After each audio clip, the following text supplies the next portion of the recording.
Estamos. Bueno, buen día a todos.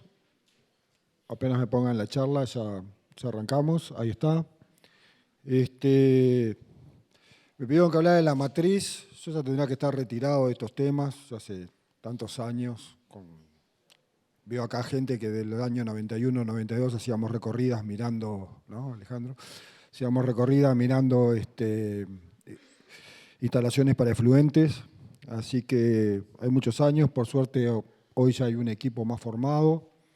Es verdad lo que dijo Julio, a mí me tocó presenciar esos clásicos que decía de un lado un ministerio, de otro lado otro ministerio. Yo participé por el Ministerio de Ganadería en toda la parte de lechería, pero participaba por el MODMA en la parte de corrales de engorde. Entonces me ha tocado estar en varios lados de uno y de otro lado. Y bueno, en parte, hace muchos años, ya va a ser 12 años, propusimos un mecanismo que se llamaba matriz de riesgo ambiental, y ahora lo vamos a ver un poquito en los antecedentes, como una forma o como un indicador para no guiarnos solo por el número de vacas. Yo soy un convencido que el número de vacas dice mucho, pero no dice todo, y que si iba por lo general íbamos a seguir teniendo problemas de parte ambiental, y por eso sugerimos otra herramienta, y de ahí se ha ido mejorando y trabajando. Hay todo un equipo de trabajo acá: Silvana Delgado, del MGP, Julieta Sousa, de la Dinama Daniel Viñale, María José Alegrete, Carolina Miranda, que están acá, y dos que hoy ya no están más en la Dinama, Washington Reyes y Karina Giles, que en su momento también tuvieron participación. Luego le llevamos al comité de efluentes, ahí discutimos, nos dieron el OK, seguimos para adelante. Sí rescato mucho una cosa que me dijo Andrés Barreira en su momento cuando presentamos, que me llevó a modificar uno de los valores y a reestudiarlo de vuelta y engancharme. Así que bueno, posteriormente lo vamos a ir viendo. Como contenido voy a hablar un poquito de indicadores, los voy a aburrir. Después voy a hablar de la matriz, los antecedentes, riesgo geográfico, predial y consideraciones finales. Un poco porque a veces parece como que la matriz la sacamos de una galera, y en realidad sigue un proceso lógico que se sigue cuando se hace cualquier tipo de indicador ambiental. ¿Por qué el uso de indicadores? Y nos da una idea del estado del sistema de producción, nos permite compararnos entre predios o entre años dentro del mismo predio. Por eso tenemos indicadores, sí, producción de leche, carga, todas esas cosas las tenemos, pero también las tenemos para el lado ambiental. Permite hacer un uso de los recursos de mejor forma, ya que nos permite identificar fortalezas y debilidades, nos permite saber dónde estamos parados. Y en los temas ambientales yo soy un convencido que tiene que ser construido por autoridades, productores y técnicos, la universidad, institutos nacionales y otros, dependiendo de qué estemos buscando. Pero considero que, por lo general, tienen que estar autoridades y productores juntos para armar cualquier índice ambiental, para que este sea aplicable y que realmente sea posible llevarlo a cabo. El uso de indicadores como metodologías de evaluación ambiental en realidad involucran valoraciones objetivas o subjetivas. Muchas veces hay toda una forma de cómo se arman todos los temas de indicadores. Ya capaz que pasó el chivo, seguramente en noviembre estemos trabajando en una cosa así, y agarra todo el tema de instalaciones en Rumiantes, en Facultad de Agronomía, un curso que se piensa que me están pidiendo que lo dé, para ver cómo armamos todo esto y los modelos matemáticos que se usan. Y luego tenemos toda la parte de la elaboración de indicadores o índices que reflejan dichas valoraciones en forma cuantitativa. Nosotros precisamos tener un número, salir de algo subjetivo y terminar en un número, porque ese número es lo que nos permite compararlo, ¿verdad? Si no tenemos número, tengo algo rojo, otro rosado, otro un poquito vermellón, o lo que sea, pónganle ustedes el color que quieran dentro de la gama de rojo, no me dice nada. Entonces, nosotros en realidad precisamos tener un número o un índice para ese indicador. Cuando armamos un indicador es la definición de objetivos. Siempre el objetivo principal es la sustentabilidad, y en eso estamos todos metidos y nos pasamos hablando de la sustentabilidad. Y yo les voy a mostrar que en realidad todos los que hablamos de sustentabilidad, inclusive yo, en realidad a veces como que robar un poco la plata, porque la sustentabilidad en realidad tiene la parte económica, la social y la de medio ambiente, son las tres patas lógicas. Si me voy solo a la de medio ambiente, tengo reducción de contaminantes y daños, conservación de recursos no renovables, conservación de la diversidad y protección de paisaje. Fíjense que no existe el indicador único de sustentabilidad, en realidad, si no lo estaríamos usando todos. No existe a qué le llamamos conservación de la biodiversidad, no a nivel mundial, capaz que a nivel de Uruguay nos podemos poner de acuerdo, pero no a nivel mundial, porque cambia mucho todos los aspectos. Y posteriormente recién empezamos a tener medibles en calidad del agua y preservación, propiedades del suelo, GEI, calidad del aire, ahorro de energía, ahorro de insumos. No más que por ponerlos algunas cosas en lo que es a veces nutrientes. En algunos lados el principal nutriente más complicado es el nitrógeno. En la mayoría de los países el principal más contaminante es el fósforo, porque el fósforo es el que está en menor cantidad en las aguas y eso es lo que provoca esa eutrofización, no que el nitrógeno no la provoque, pero el cuello de botella por lo general es el fósforo. Por eso todo lo que viene, todos los trabajos han sido principalmente concernientes al tema del fósforo. Y acá recién empieza a ser medible todo. Entonces, en realidad, nosotros empezamos a partir de acá para tratar de armar esta pata y todavía después faltan estas y esas cambian mucho de acuerdo a los países y por eso no tenemos un índice único de sustentabilidad. El segundo, cuando armamos un indicador, es qué tipo de usuarios, si son políticos, públicos en general, científicos, también determina el grado de complejidad, ¿lo queremos usarlo o queremos en la medida que tenemos indicadores más complejos, lo que termina siendo es un muy buen indicador, pero que se gasta mucha plata en medir mucha cosa, poco práctico y que termina muy lindo en una biblioteca o en un trabajo, pero es poco aplicable. Para la construcción de un indicador usamos la conjunción entre la información existente, conocimiento científico y el tipo de usuario. Muy rara vez arrancamos de cero. Puede ser que sea cero en el país, que no haya experiencia en el país de eso, pero seguramente si buscamos en alguna otra parte hay, en condiciones similares. Construcción debe provenir en su mayoría de datos cuantitativos y si se expresa como un índice por lo general sin unidades.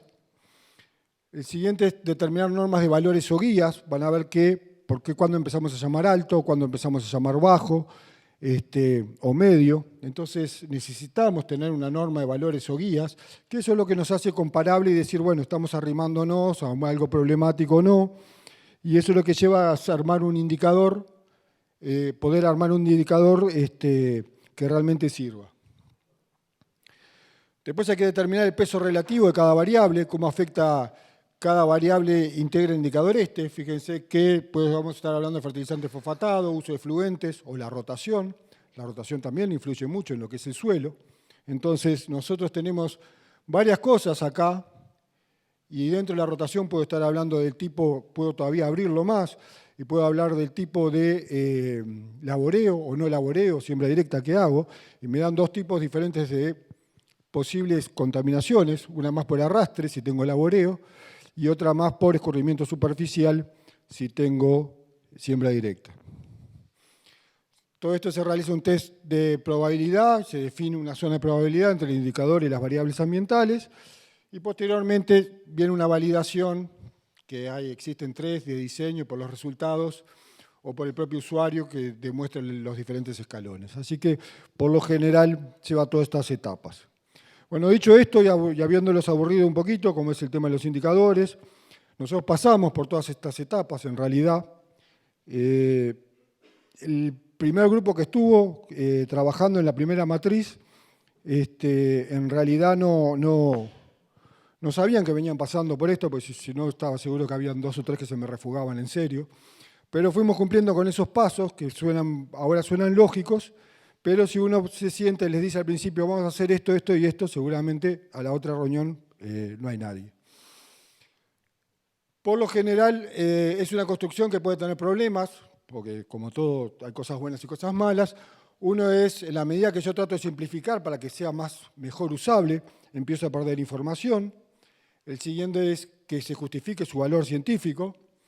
Y la subjetividad, todo tiene subjetividad, por algo somos humanos, que es al elegir las variables que lo componen, al momento de fijar referencias o normas, o cómo sopesamos las variables. Cualquiera de esos mecanismos, algo de subjetividad siempre entra, por lo tanto, no es netamente algo que es matemático per se. Tratamos de disminuir todo eso. Hay muchas formas de bajar la subjetividad, pero siempre hay un aspecto de subjetividad que queda. Bueno, el uso de las matrices en realidad se usan de los años 70 para ver los impactos, son de las mejores porque nos permite a veces partir de cero y ponerla a ustedes, que sería un panel de expertos, pues son gente que conoce los tambos, y pues yo podría partir de cero y poner el riesgo no, cuantificar algo que no tiene cuantificación. Y yo lo podría armar perfectamente con ustedes si yo repartiera acá y les pusiera diferentes factores y ustedes me dijeran si les parece que contamina mucho o poco, y yo les hago una escala de menos 5 a más 5, y ustedes me pusieron un número. Yo a partir de todos ustedes podría determinar, como un panel de expertos que conocen tambos, cuál es la incidencia de cada uno de esos aspectos. ¿Qué es el riesgo? Nosotros trabajamos con riesgo, y esto es otra grande definición, porque cuando uno trabaja con impacto ambiental está diciendo ese tambo contamina. Cuando hablo del riesgo, hablo del riesgo que tiene para contaminar. Y esto marca una diferencia, porque en realidad si yo hablo de impacto, yo me siento como que me van a venir a hacer a mí una matriz o me van a hacer un indicador de cuánto yo contamino, y otra cosa es la probabilidad que yo tengo de contaminar. Y son dos cosas diferentes, son dos cosas que legalmente también son diferentes y que sirven mucho más para entender un poquito y trabajar más sobre el riesgo, que un tambo puede tener un riesgo muy alto de contaminar, pero puede tener todo muy bien hecho, todo su sistema de efluentes, que ocurre, y todo muy bien manejado, en realidad no contamina, pero tiene un riesgo alto. ¿Por qué? Porque está al lado de la toma de agua de OCE, porque es un tambo grande, porque puede tener miles de problemas, pero tiene todo bien hecho. Entonces, el riesgo es importante, que es la probabilidad de obtener un resultado desfavorable debido a la incertidumbre y no conocer la respuesta que traerá a futuro una acción que realizamos hoy. ¿Se puede cuantificar? Sí, lo podemos cuantificar, son los que ven las calificadoras. Ahora con todo el tema de Argentina vemos que las calificadoras bajan y suben, ven que nuestro gobierno nos calificaron para inversión, no nos calificaron para inversión, eso es riesgo, es el riesgo país. Y también lo que hacen es las aseguradoras, que los tienen más que estudiados, saben la media donde morís, más o menos y todo. Entonces, ejemplo de seguro de vida, yo soy más viejo, si entro en un seguro de vida pagaré más que una persona más joven. Ahora, la probabilidad de que alguien cruce mirando el celular y se lo atropellen es diferente, pero la probabilidad es que la persona más vieja muera antes, entonces te piden más plata. Las aseguradoras nunca pierden. ¿Cómo? Y bueno, ¿cómo determino eso? Determino todos los valores posibles que una variable de riesgo puede alcanzar, así como la probabilidad de ocurrencia de cada uno. Y en realidad cuando trabajamos más en esto hay un nivel de resultado económico ambiental, una variabilidad y una probabilidad de resultados bajos o negativos. Bueno, dicho todo esto, lo que empezamos a trabajar fue sobre un indicador, el matriz de riesgo geográfico predial, que permite caracterizar diferentes establecimientos en estratos potenciales de riesgo de contaminación y priorizar aquellos que en condiciones de recursos económicos limitantes logren que por cada peso invertido la devolución a la sociedad represente mayor prevención de la polución. Dicho esto, lo que significa es, si ustedes en realidad, y qué es lo que ayuda a esto, es si ustedes presentan un proyecto, que haya una herramienta para decir, en vez de darle plata a mucha gente y que no tiene mucho efecto, ahondar principalmente en voy a darle préstamo a los que realmente me complican y que realmente me están contaminando el río Santa Lucía. Entonces, en vez de tratar de llegar a 400 más o menos, les llego a 100 bien, y a esos 100 logro de alguna manera disminuir en mayor cantidad la posible polución que hubiese. La matriz que teníamos era un verde, un amarillo y un rojo. Con esto fue la primera que largamos. Y ahora cuando vemos los antecedentes un poquito y vamos a ver cómo fueron cambiando. Lo primero que hicimos fue allá por el 2007 con Enrique Malcuori y con Aprole. Hicimos un uso, la primera matriz, que la publicamos, ya la veníamos discutiendo entre los dos. En realidad no pusimos indicadores en este artículo, no le pusimos exactamente los números, pusimos sí qué cosas considerábamos que tenía que tener en cuenta, y no lo hicimos porque pensamos que esto iba realmente a armar una discusión. Los dos la fuimos presentando, la fuimos armando, presentándolos en diferentes charlas y con productores. Hubo una primera versión que se usó, un acuerdo que tenía con APROLE, INFIA y la Dinama. Acá hay gente presente que estuvo en eso, que se presentaron los primeros resultados. Acá ven zona 1, zona 2, zona 3, eran las primeras de cuánto estaba, más o menos viendo un poquito los tambos. Después, en el año 2010, y en el ámbito a pedido del INALE, se junta un panel de expertos para discutir sobre la base del documento matriz. Ahí juntamos gente de la facultad, de la universidad, con APROLE, Intergremial de Productores de Leche, el PPR en ese momento, ANEPL y el INIA, para discutir un poquito, porque se venía un decreto, una reglamentación que hablaba solo del nivel de vacas, y a nosotros, y a mí personalmente, me parece que de repente un tambo de 35 vacas puede contaminar más de uno de 200. ¿Y cómo? Y bueno, si yo estoy en la zona de San Gabriel, con la cañada a más de 2-3 kilómetros, en ese tambo que tengo 200 vacas, seguramente contamine menos que un tambo que tiene 35 vacas al lado de la toma de agua de OCE. Muy sencillo, porque la cercanía a eso es. Entonces, si no íbamos solo por número de vacas, no íbamos ni a solucionar el problema, iba a terminar pidiéndosele a todo el mundo que se hicieran infraestructuras que de repente no son necesarias. Sí son necesarios gestionarlo bien, pero no es necesario de repente ir al mismo tipo de estructura en unos y en otros. En ese entonces, después que se presentó y se hicieron los números, en ese entonces surge el desarrollo ambientalmente sostenible de la cuenca media e inferior de Santa Lucía Chico, acá en Florida. Tuvo un llamado de Alejandro Echeverría, que está acá presente, pidiéndome a ver si era posible enganchar el tema de la matriz y probarlo en algunos tambos de acá. Eso dio origen a un acuerdo entre varias instituciones. O sea, el problema de que se viene trabajando en el Santa Lucía y ya hay trabajos previos de esto, y tanto también en la Dinama, no viene con el tema que sintieron olor en el agua o gusto raro en el agua por el 2012-2013. En realidad se viene trabajando hace mucho tiempo y mucho antes. Acá se firma este acuerdo, trabajamos sobre eso. 130 se probó, se validaron muchas de las cosas. Este es el equipo también. Hoy, Florida, el proyecto de Florida Sustentable ya no existe más. Algunos han cambiado algunos que están ahí han cambiado de institución, pero más o menos estos eran los que integraron ese equipo. Pero lo que llegamos es que en realidad nos dimos cuenta que el riesgo de área geográfica es mucho más importante que el riesgo predial y que el alto geográfico realmente complicaba mucho más que el riesgo predial. El riesgo predial es un problema del productor principalmente, que puede solucionar además por lo general para disminuir el riesgo predial haciendo algunas medidas, también le mejoran todo el tema del ordeñe y de la espera. Así que principalmente se trabajó y eso fue una de las primeras definiciones de reconocer que en realidad más que 3 zonas había 4 y el alto geográfico mandaba por sobre todas las cosas. Eso dio origen a la primera matriz y era un componente 1, riesgo dado por las instalaciones, área de generación y manejo sin aplicación en el campo. En realidad lo que quisimos era, el interés en ese momento que había era de ir hacia mayor cantidad de instalaciones para manejo de efluentes y tratar de ver de alguna manera a quienes habría que apurar un poquito más o facilitarles para que pudiesen de alguna manera mejorar su tema de efluentes.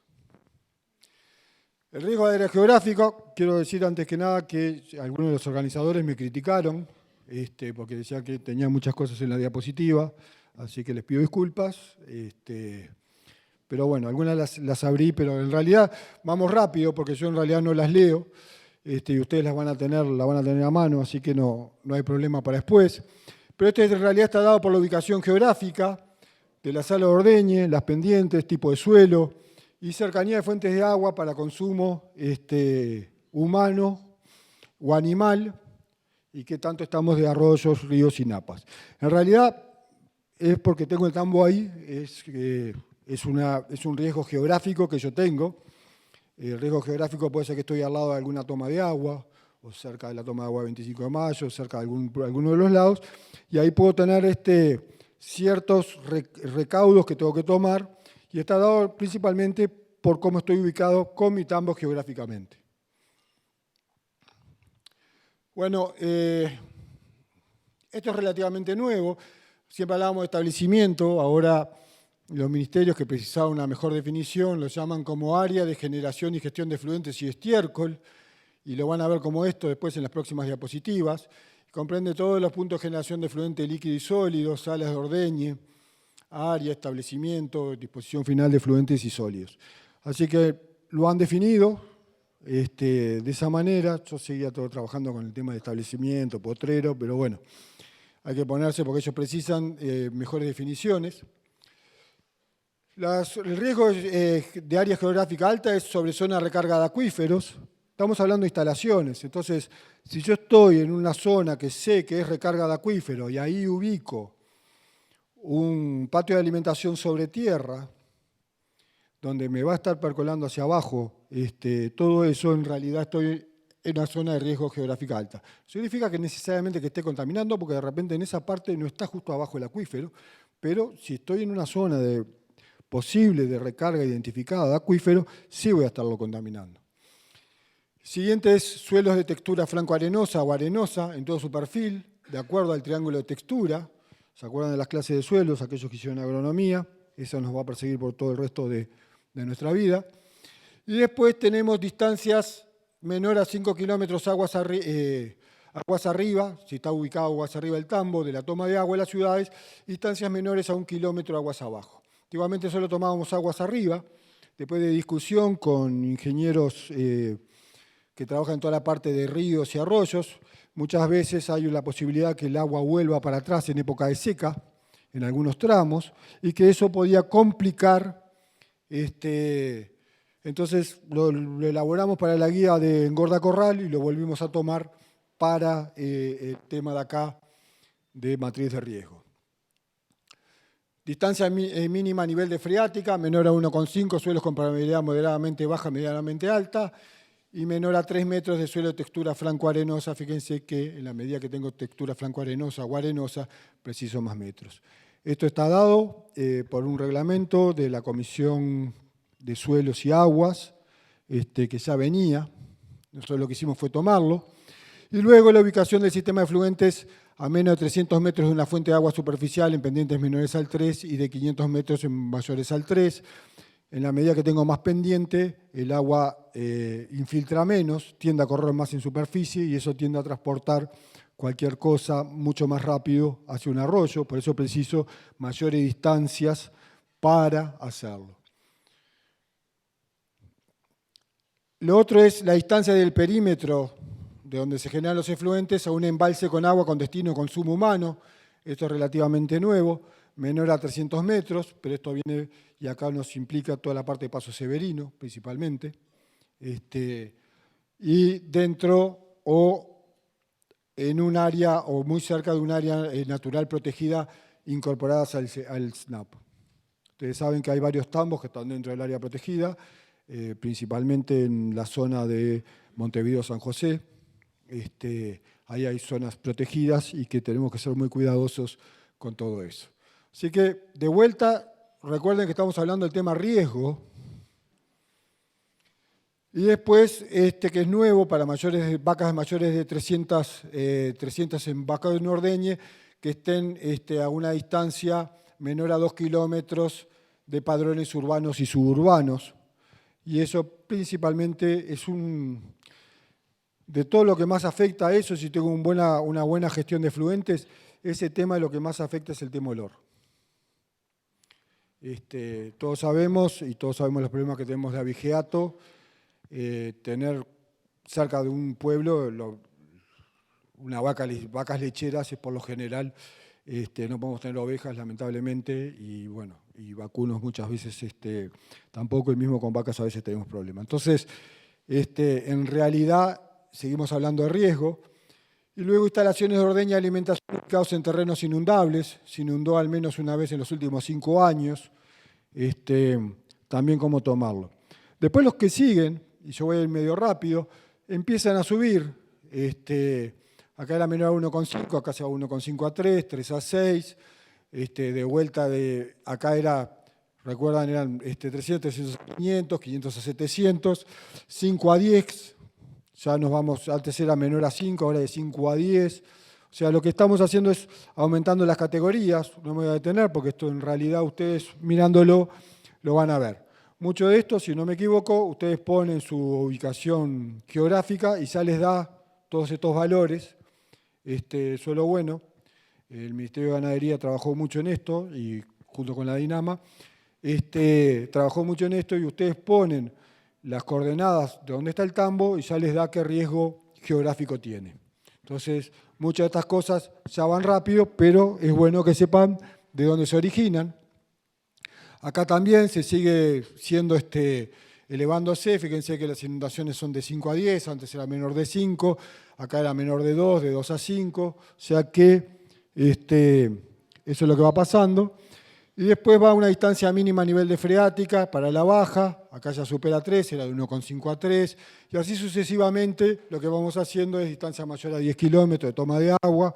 En realidad lo que vamos haciendo es incrementando todas esas cosas para lograr estos valores y que más o menos se justifiquen en la medida que yo me voy alejando.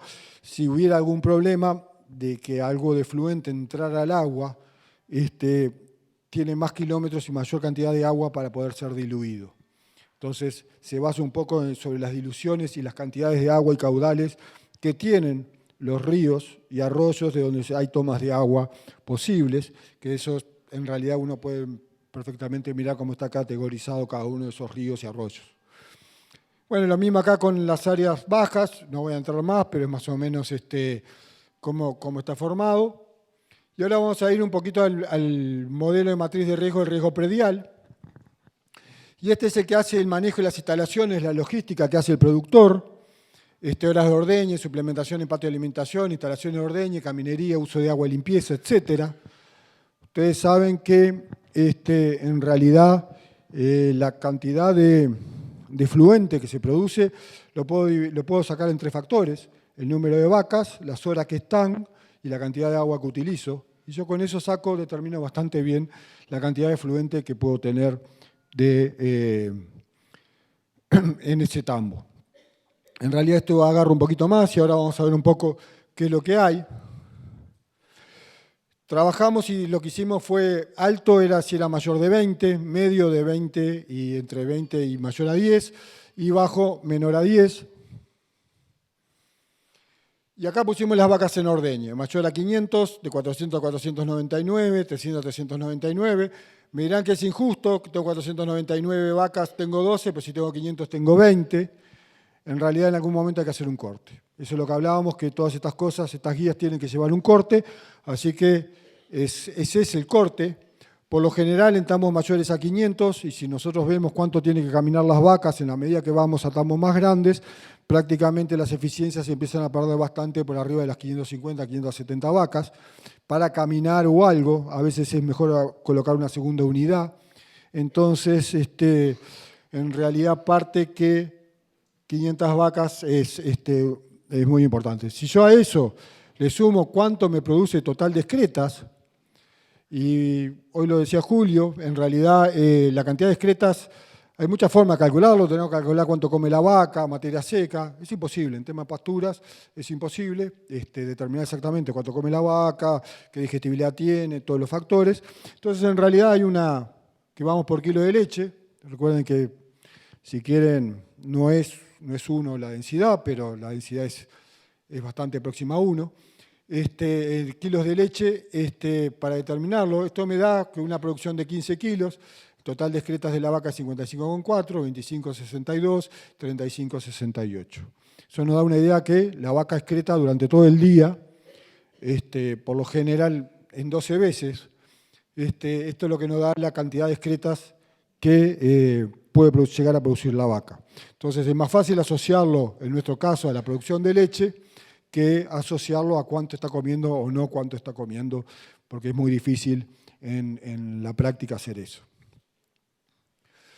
El número de órganos por vaca es una medida indirecta del tiempo de ordeñe, y acá en la medida que tengo 20 vacas por órgano, o sea que es realmente lento, pasa más tiempo, entonces ahí es 1,5.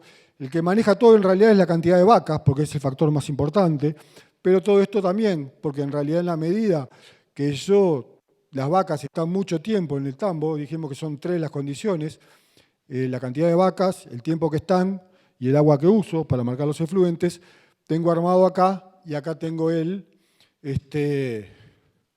tema de menor a 10, o sea que realmente es rápido, y es una medida indirecta del tiempo de ordeñe que hacemos. Porque a veces es difícil cuando uno va y le pregunta al productor, y depende, en primavera están comiendo más, produce un poco más de leche, a veces no. Entonces, para evitar todas esas cosas, lo que se dijo es, vamos a cortarla por algún lado y vamos por este indicador que es fácil de sacar, porque yo voy a la sala de ordeñe, cuento cuántas vacas tengo en ordeñe y ya está. Con respecto a las vacas en ordeñe, lo que tomamos es lo que va en la declaración jurada, para evitar vacas en ordeño, se toma lo que hay en declaración jurada como vacas en ordeñe para hacerlo. El uso del agua, esto sí cambió, decidimos cambiarlo, esto es en las discusiones con la Dinama, se decidió castigar a la gente que usa mucha agua, mayor a 70, con 30, 35 litros más o menos los tambos que están manejando mejor el agua, lo logran bastante bien, pero ya 70 o más de 70, para que vean ustedes más o menos en mediciones de tambo, durante todo voy desde 6 hasta 120 litros por vaca, lo que he medido en diferentes tambos de cantidad de agua que se utiliza. Entonces, es un mundo. Acá ven más o menos, y la idea es castigar en la medida que se va pasando mucho la cantidad de agua, porque también me aumenta el volumen. Perdón, el otro tema es, cambia si se usa agua para el preenfriado de la leche antes de entrar al tanque. Estamos ayudando la provincia de Buenos Aires y ahora la de Córdoba, están trabajando en armar unas matrices. A diferencia de nosotros tenemos sí enfriamiento de leche por placa, ellos tienen todos, nosotros tenemos, en realidad los tambos son minoritarios. Ustedes saben que teóricamente el enfriamiento por placa son 3 litros de agua, 3 litros y medio, 1 litro de leche, para enfriar 1 litro de leche, ese es el teórico, en la práctica nunca bajan de 5 a 6 litros. Muchas veces eso hay que enganchar toda esa agua, para algún lado. A veces van a un bebedero, la mayoría de las veces termina en el tema de los efluentes. Entonces, en realidad estos niveles pasan a ser más altos. No los estoy poniendo acá, pero estos niveles pasan a ser más altos por esa cantidad de agua que se está utilizando. Los patios de alimentación, nosotros en su momento, en la original, habíamos definido como que el comedero tenía de uno de los dos lados cemento, principalmente porque teníamos que no entrara como patio de alimentación, una simple suplementación con algún comedero móvil o algún comedero cubículo en algún lado, en un potrero, que no entrara eso como patio de alimentación desde el punto de vista legal. Habíamos dicho que eso, porque eso ya significaba que daba la comida ahí. Posteriormente, lo que empezamos a ver es que hay muchos con balastro, hay muchos arreglados muy bien y que son fijos y que escapaban a esa parte, y no escapaban por la parte legal, porque la parte legal están los ministerios para ocuparse. Lo que a mí me interesaba era que ellos estaban contaminando su propia agua y que de repente no lograban, o le decía, yo estoy bien de acuerdo a la matriz, pero en realidad veo que el arroyo se está contaminando. Entonces, si tienen patio de alimentación, pero a menos de 500 metros de un arroyo y sin tratamiento, o sea, sin ninguna forma de agarrar ese residuo, para calcular cuántos, ustedes recuerdan que estábamos hablando de una vaca de 25 litros en el entorno de, vamos a ver números claros, unos 60 kilos entre heces y orina. Ustedes calculen que en realidad, yo no lo divido entre 24 para un patio de alimentación, la cantidad de heces que quedan. Yo la cantidad del día mío para calcular la cantidad de heces en un patio de alimentación lo divido entre 16. Porque la vaca está echada un tiempo y porque la vaca además cuando come en un patio de alimentación tiende a excretar en ese momento. Entonces, en realidad yo junto mucho más excretas que las excretas que supondría asociarlo a 24. Entonces tenemos que calcular bien cuánto es esas cantidades y saber cuánto se está haciendo. O sea que en realidad son en 2/3 del día, tengo que ponerle toda la cantidad de estiércol que generan, y ahí sí, si quieren, distribuyenlo por hora, porque es difícil lograrlo sacar. Esto es en el departamento de Florida, está muy bien, pero esto es todo sobre balastro. Acá está el arroyo, acá abajo. En realidad, escapaba anteriormente a lo que nosotros entendíamos como patio de alimentación, a pesar de que es un patio de alimentación. Entonces, ahora se modificó y lo que le mostraba se define patio de alimentación de las vacas con 70 días o más sin crecimiento vegetal, el potrero. Entonces eso abarca también los nocheros, abarca también y 70 días, y porque durante 70 días, si yo lo estoy llevando las vacas ahí a la noche, por lo general no va a haber crecimiento y se mantiene así. Entonces, donde yo no tengo crecimiento, muy similar a los engordes temporarios, empiezo a perder toda la parte de pasto. Bueno, y acá sí, acá ven el patio, acá tienen la parte de separación de sólidos y líquidos, y acá tienen las lagunas, y acá la persona tiene todo enganchado. Y si miráramos, en realidad, él sí, pero con todo tratamiento, sí, pero con tratamiento de residuos es 1,5. Y usted me dice, pero 1,5 y tiene todo bien. En realidad es el riesgo, no significa que la persona contamine. Pero esto aumenta mucho el riesgo de la posibilidad de un mal manejo de contaminar. Tratamiento por escurrimiento superficial, esto es cuando siempre se va a ir por el lado más bajo y llega un arroyo. En realidad esta es una variable que hicimos para que ustedes los números le dieran lindos y dieran entre 20 y 10 a 20, no les voy a mentir, y menor a 10. Esta es una variable que termina de ajustar todos esos números, en realidad. Por eso en realidad, si yo no tuviera tratamiento por escurrimiento superficial, ¿de qué se va? Podría ser 1, pero en realidad para que quedara todo, igualmente los que tienen que tener más valor lo tienen. Y acá quedó, y esto es lo que algunos de ustedes que han utilizado, vaca en ordeñe, por número de órganos, por patio de alimentación, por escurrimiento superficial, por uso de agua, y el riesgo predial alto, medio o bajo. Y eso se engancha para la matriz con el riesgo geográfico que tenía. Posteriormente, en discusiones, esta matriz tuvo paria muchos años, fuimos pocos los que la defendimos, después el Ministerio de Ganadería la optó por tomarla, y ahora el Ministerio de Vivienda, Ordenamiento Territorial y Medio Ambiente también. Así que el siguiente paso fue, bueno, vamos a tratar de hacer un componente 2 que me permita medir toda la parte de gestión de efluente del estiércol. Y acá vino toda la parte de aplicación de efluente y o fertilizante. Entonces, la aplicación de efluente de acuerdo a los niveles de fósforo del potrero donde se aplica. Y lo que empezamos a ver, y ensayos de Laudelar y de Línea, muestran que en cultivos y pasturas, más allá de 25 partes por millón, no hay un incremento significativo, o no hay incremento, por decirlo de alguna manera, en la productividad. Recuerden que más de 31 no podemos aplicar, eso es por ley, por lo tanto, o equivalente en otro tipo de análisis, hablamos de que cuando ya estoy aplicando y tengo mayor fósforo, mayor cantidad de 25, ya lo consideramos como un riesgo alto, porque en realidad estoy haciendo en algo donde no tengo respuesta, entonces por lo tanto ya lo consideramos como algo alto. Entre 15 y 25 todavía tengo para crecer y todavía tengo para tener respuesta, 10, y en el equivalente con otro tipo de análisis menor a 15, 1. Y si yo les muestro los niveles recomendados, acá están, fíjense, la alfalfa la que tiene más, pero fíjense los niveles de fósforo que precisamos en el suelo para tener buenos rendimientos. Entonces, en realidad, estamos desconociendo todo para aplicar más fósforo, por ese concepto que como ustedes ya vienen con otros problemas, pero yo cuando salí de facultad había que agregarle fósforo, porque el fósforo medio de la cuenca era 6-8 partes por millón, el nativo anda entre 3 y 6, entonces había que agregarle fósforo, y los años que eran buenos agregamos un poco más de fósforo, porque el fósforo queda en el suelo, entonces va bárbaro, y seguimos con eso. Y tanto es así que teníamos metido en la cabeza de que había que agregarle fósforo, y vamos a meterle fósforo, hasta que un día nos pasamos. Pero en realidad esto está sacado de Facultad de Agronomía, pueden entrar a la página de la Dinama y bajar toda la parte de manejo en la parte de gestión, en la parte de Gorda Corral, y también van a ver bien explicado todas estas cosas para la parte de engorde. Y acá tienen los niveles recomendados.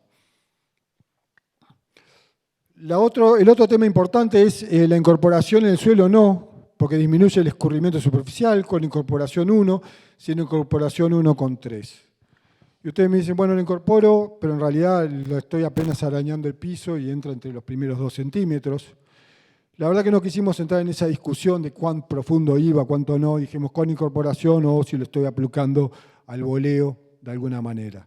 No quisimos entrar en esa discusión. Sí, yo consideraría que 1 centímetro o 2 centímetros es superficial, es casi que sin incorporación, pero para evitar problemas de todo tipo, lo que preferimos fue entrar con esta parte. La distancia de aplicación del efluente de la fertilización al cuerpo de agua superficial, y esta distancia que ustedes ven acá, que va muy similar a donde tenía ubicado yo las instalaciones, este componente se abre un poquito del riesgo geográfico, porque en realidad tiene un riesgo per se, porque yo puedo tener el tambo lejos, pero estar aplicando cerca de un arroyo, o puedo tener el tambo cerca de un arroyo y estar aplicando lejos. Entonces, en realidad, este componente tiene que ser diferente, y por eso lo marcamos, si no tiene un riesgo en realidad geográfico tienen las instalaciones, pero no, el componente propio geográfico es donde estoy aplicando, y acá viene en realidad todo, y de vuelta estamos con medidas de acuerdo a las pendientes, ya entra en 20, en 10 o en 1. Recuerden que acá también para este componente mantenemos el 20 igual o mayor a 20 como alto, de 10 a 20 medio y menor a 10 bajo. Entonces, esto es un poquito, y de vuelta son jugar de vuelta con las medidas y verlas, no voy a ir por arriba de cada uno. El otro es si existe una zona de amortiguación. Hay gente que está haciendo zona de amortiguación y en realidad no, muy pocos. Pero lo que quisimos fue de alguna manera, recuerden que estos indicadores para armar el índice se van multiplicando, o sea que si yo multiplico por menos de 1, lo que logro es bajar el número, ¿verdad? Entonces, la incorporación al suelo disminuye el escurrimiento superficial, por lo tanto, el riesgo de la aplicación, al igual que la aplicación, las pendientes proporcionadas aumentan la contaminación. Hay, hoy, hasta que no saquemos algo nosotros más lógico no, más para nuestras condiciones, existe hoy, de acuerdo, hay un manual de cómo hacer las zonas buffer, y la zona buffer puede o no puede ser problema, porque la zona buffer en realidad, y acá vengo con una cosa que está pasando en Estados Unidos, armaron una zona buffer al lado del lago Erie, y armaron toda esa zona buffer, anduvo muy bien, durante 15 años el fósforo bajó, la eutrofización del agua, las algas, todo el problema, y un día empezó a crecer, los gringos como son, salieron para darle a qué productor le tenían que pegar, buscándolo, imágenes y todas las cosas, y no lograron nada. ¿Qué pasó? La zona buffer se saturó, y después era la zona buffer del lado del lago el que daba. Entonces, en realidad, nosotros lo que hablamos es que puede haber una zona de amortiguación acorde al terreno, ¿no? A qué tanto tengo de pendiente, calcular, y en realidad hago un manejo extractivo. Por ejemplo, supongamos que no tengo nada cerca del arroyo y pudiera armar, o cerca de Paso Severino, pudiera armar una franja de festuca, y esa franja de festuca no la pastoreo, pero la corto y saco para fardos, estoy retirando fósforo, porque él tiene, entonces, de alguna manera que eso sirviera para estar extrayendo fósforo, y esas zonas no llevarían fertilización. Entonces, de alguna manera, para quien esté complicado, quien quisiera hacer algo, que eso le lograra bajar su riesgo. La otra es una zona de amortiguación acorde al terreno, con monte pastura, pero sin manejo extractivo, y sin zona de amortiguación, en realidad, cuando multiplico por 1 significa no pasa nada. Y entonces, al no tener zona de amortiguación, el riesgo pasa a ser distancia principalmente, ¿verdad? El otro que hemos visto, y esto a veces me dicen, productor, me matás, es Cuando tengo un potrero de sacrificio de un potrero en el que se suplementa en un periodo mayor a 25 días anuales con concentrados silos cercanos a menos de 300 metros de agua del cuerpo superficial. ¿Cuántos hay que tienen un monte cerca del arroyo, tienen agua y le llevan el silo ahí a los productores? Los productores llevan a las vacas, llevan silo o algo, principalmente durante el verano, a veces en invierno, pero principalmente durante el verano. En realidad esto pasa a ser muy complicado porque lo tengo al lado del arroyo y pasa a ser un punto caliente para la contaminación, muy caliente. Se me escapa por todos los otros lados, pero yo lo puedo tener, entonces es empezar a tener conciencia de que yo puedo tener todo el tambo bien, pero puedo estar contaminando igual el río Santa Lucía por llevarlos al monte, están en el monte, les llevo el silo ahí, las vacas están bien, tienen agua, tienen comida, tienen sombra, y bueno, pero en realidad están al lado de un arroyo o al lado de un río, y eso pasa a ser problemático. Entonces, en la parte de gestión, lo empezamos a tomar esto, porque esto en realidad deja muchos residuos. Calculen ustedes que salvo las horas de ordeñe, que los llevo, pasaran todo el día ahí, pasa a ser realmente muy complicado, por eso lo de los 25 días, porque las cantidades que se juntan son importantes y eso, un golpe de agua o una lluvia, termina de meterlo adentro del arroyo. De vuelta, si hacemos la aplicación de fluente o fertilizante, incorporación o no, la distancia, si tengo amortiguación o no, y la parte de suplementación, de vuelta genera un componente y este componente se maneja un poco independiente del otro y ya me da el salto medio o bajo. Estas son consideraciones por lo menos para ir teniendo en cuenta, principalmente para el manejo, porque a veces podemos controlar todo lo demás y a veces seguimos teniendo problemas. Hay una cosa que es muy importante, nosotros como técnicos es mayor, es el deber que tenemos también con la sociedad, ¿verdad? No es porque me vayan a multar o algo, es que porque estoy complicando el tema del agua de toda la sociedad y después es el rubro el que se ve mal y somos nosotros que integramos el rubro quienes somos en parte responsables. Entonces, cuando digo esto, olvídense que me multan o no me multan, realmente es un poco lo que tenemos que empezar a tener es la responsabilidad y como técnicos la responsabilidad es compartida con el productor porque nosotros estamos asesorando en decirle qué hacer y qué no hacer. Como consideraciones finales, la matriz de riesgo logra identificar en forma objetiva aquellos tambos con mayor potencial de contaminar. Es importante, ya sea para marcar prioridades en préstamos y o en tiempos para solucionar problemas de fluentes. Es una herramienta muy práctica, principalmente para políticas públicas. Y también a nosotros, como técnicos, en el establecimiento nos sirve para ver dónde están nuestros puntos flojos, dónde tenemos que solucionar desde el punto de vista ambiental. Logra que se inviertan los escasos recursos en aquellos predios donde el riesgo de contaminación es mayor, siendo el retorno por peso invertido para prevenir mayor, para prevenir. Usted me dice, esto suena capitalismo puro y duro, pero en realidad estamos usando plata social, porque estamos usando plata que nos da la sociedad, y la tenemos que invertir en algo, y si la tenemos que invertir es donde nosotros logremos mejorar ese retorno de esa plata. Y esto lo considero que es importante y de acá sale las preguntas que ustedes me hagan ahora o después, o me agarran, yo voy a estar todo el día, o a cualquiera de las instituciones que fueron partícipes, muchas veces sirven para la construcción, o sirven para armarnos las cosas, o sirven para nos olvidamos de algo, o estamos sobrevaluando algo, o subevaluando algo. Todas esas cosas son muy importantes. Porque yo creo en esta construcción, por eso la Comisión de Fluentes tiene ministerios, tiene la universidad, tiene la línea, tiene a los productores, entonces ahí se discuten, pero somos siempre más o menos los mismos, ya conocemos todos para dónde disparamos, entonces a veces que venga una visión de afuera siempre es más que bienvenida, así que con eso terminaría.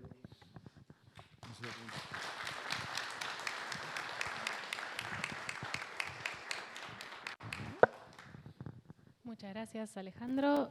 ¿Tenemos alguna pregunta? ¿Quedó clarísima la matriz? ¿O no entendió nada? Alejandro, el componente 2 de la matriz que dijiste que hace referencia al tema de aplicación de fluente, ¿ya está en la cancha? ¿Lo tenés ajustado? El componente 2, sí, tendría que contestar alguien del ministerio si ya lo hicieron o no. te Yo hice digo- los te deberes de digo que me porque pidieron. no sabía y ahora está escuchándote, me entero, y me parece que es sumamente interesante como para tener en cuenta como parte del funcionamiento después de los proyectos que financiamos con los productores. Gracias. Sí, yo le daría a Silvana, porque la veo ahí, y me gusta jorobarla para que conteste algo. Está bien. No, la parte, todo lo que se agregó nuevo de riesgo geográfico sí ya está operativo. Y el componente 2, que tiene que ver con la gestión del efluente, está en proceso de llevarlo a la versión informática, se están haciendo los últimos ajustes. Y hacia fin de año, principio del que viene, en conjunto con la incorporación del módulo de lechería en el sistema de gestión de planes de uso, todos los planes lechería sostenible van a tener automáticamente, en función de la información que se carga, un resultado de riesgo ambiental.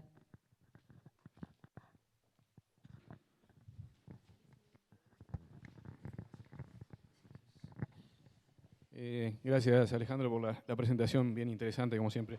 Una pregunta muy concreta en lo que tiene que ver con el parámetro, cuando haces la cuantificación de uso de agua. Se refiere a agua limpia. Se refiere a agua limpia, sí, sí. la No entra en cuenta si yo estoy reciclando o no. No, esa para era la nada. pregunta. Al revés, sería algo bueno, ¿viste? Pero ahí no está entramos. considerado tampoco. Claro, en realidad, si yo reciclo agua para limpiar corrales o para limpiar, esa agua no entra, está muy buena la observación, gracias Alberto. Después nos pelearemos con los veterinarios si esa agua, qué tanto sanitariamente es, pero en realidad para la limpieza de corrales y para la limpieza de patios de alimentación, si tuviera, está más que bien y no entra. Nos referimos solo al agua limpia y como una forma de cuidado. Venimos de un país que estamos mal acostumbrados, basta ir a otras regiones, que estamos muy mal acostumbrados con el tema del agua, ¿verdad? Pero lo tenemos que empezar a cuidar. ¿Alguna otra pregunta, comentario?